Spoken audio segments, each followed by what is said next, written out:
Alguns anos atrás eu li um livro, havia me chamado bastante atenção. Eu estava interessado no tema de horror, como que o horror afetava as pessoas, e esse livro parecia que ia nessa direção. Aí resolvi comprá-lo. Então o livro chama A Experiência do Horror. Ele é de Rafael Araújo, que é um sociólogo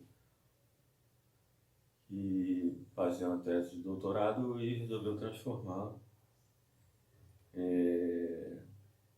Alguns anos depois resolveu publicá-lo como livro, né?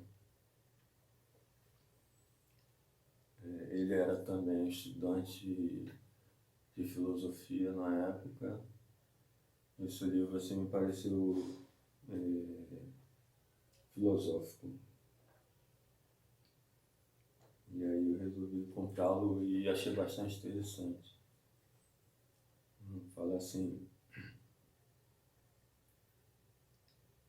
a reflexão desenvolvida na presente obra propicia ao leitor um deslocamento das perspectivas, de certo modo confortável, da vida moderna, para se pensar o quanto as diversas formas de experiência com horror fazem parte da vida humana em suas múltiplas dimensões. Mais que responder à questão tão complexa, as páginas encontradas nesse livro colocam em evidência um aspecto da condição humana pouco compreendido, raramente enfrentado e quase nunca assumido enquanto tal. A experiência do horror é parte intrínseca da vida e, mesmo quando se tenta bani-la por algum artifício de racionalidade ou de purificação, ela emerge, manifesta-se, impõe-se e não raramente nos conduz por caminhos tortuosos.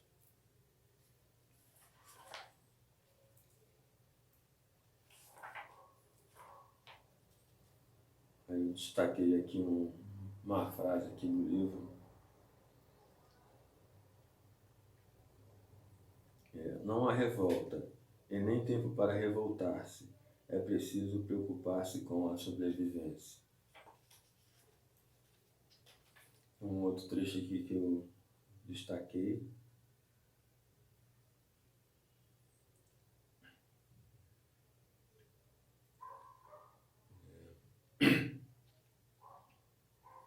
A morte de alguns é vista como a solução para a vida de outros. Forrester está apontando a questão do ponto de vista econômico, mas não sem escandalizar-se. O horror descrito pela autora está muito mais em mostrar como o mundo se comporta, impassível, diante da morte de muitos, algo que já vem ocorrendo. Mais do que isso, o sistema capitalista coloca nações inteiras em desigualdade, operando a exploração de umas sobre as outras. O indivíduo que tem seu trabalho explorado por uma empresa é ao mesmo tempo produtor e consumidor. A esse indivíduo, o Estado dedica suas biopolíticas e o mantém vivo e saudável. Mas o indivíduo que não tem emprego não produz e não consome. É apenas um custo. E o que pensar de multidões inteiras que já não interessam como mão de obra, que já não consomem mercadorias? A ousadia de Forrester está em identificar a forma com que a lógica do capital lida com essas pessoas improdutivas, permitindo-lhes a morte.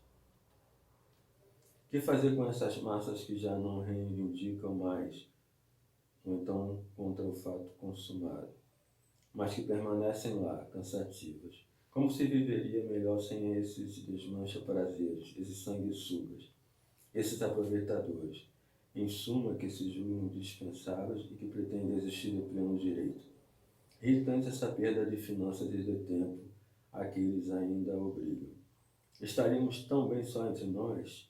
Entretanto, estar entre nós, para muitos, para a maioria, poderia certamente significar estar reunido entre nós.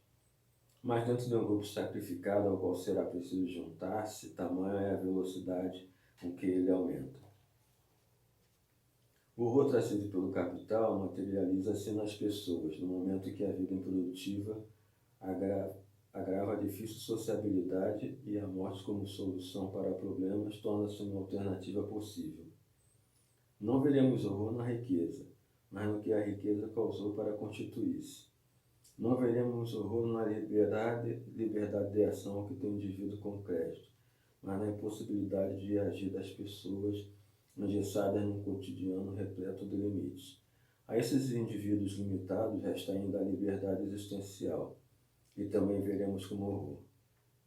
Aqui atentar para a ameaça lembrada pela autora e também por Karl Marx de que as riquezas tendem cada vez mais a serem concentradas, que a vida no mundo da riqueza e pobreza precisa ser sempre elaborada. Do contrário, corre-se o risco de juntar-se aos que já não fazem parte dos eleitos. Dentre esses, a liberdade está confinada a uma espera. Não há pior angústia do que a esperança, pior temor. E não há pior horror do que o fim de si próprio quando ocorre bem antes da morte e se deve arrastar enquanto vivo. Forrester, 1997, página 37. Esses indivíduos ainda aguardam para si um futuro. Nisso consiste uma tristeza maior. O desespero não ocorre justamente porque se está esperando pelo futuro, de uma forma passiva. Essas pessoas vivem da lembrança das pessoas que foram e da esperança de se tornarem novamente a ser o que já foram. Os outros que ainda se sentem incluídos olham para os demais como uma situação que não lhes diz respeito e servem-se de ideias confortáveis que lhes garantem uma forma de se eximir da responsabilidade de fazer parte de um todo. A visão descrita por Forrester é de fato um diagnóstico voltado para as consequências do amadurecimento do sistema capitalista. Muito do que diz a autora em seu livro, disse Marx, tendo outras evidências em mãos. A mudança do mundo apresentada por Forrester a partir de uma nova situação para as pessoas que ainda não a perceberam.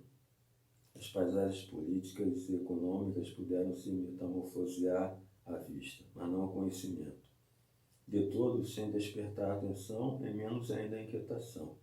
Despercebido, o novo esquema planetário pôde invadir e dominar nossas vidas sem ser levado em conta, a não ser pelas potências econômicas que o estabeleceram. Tal está o livro de que ele cita Forrester Viviane, o horror econômico, o título do livro. São Paulo, editora da Unesp, 1997. Então, esse é o livro de Rafael Araújo que me agradou e parece abordar temas atuais.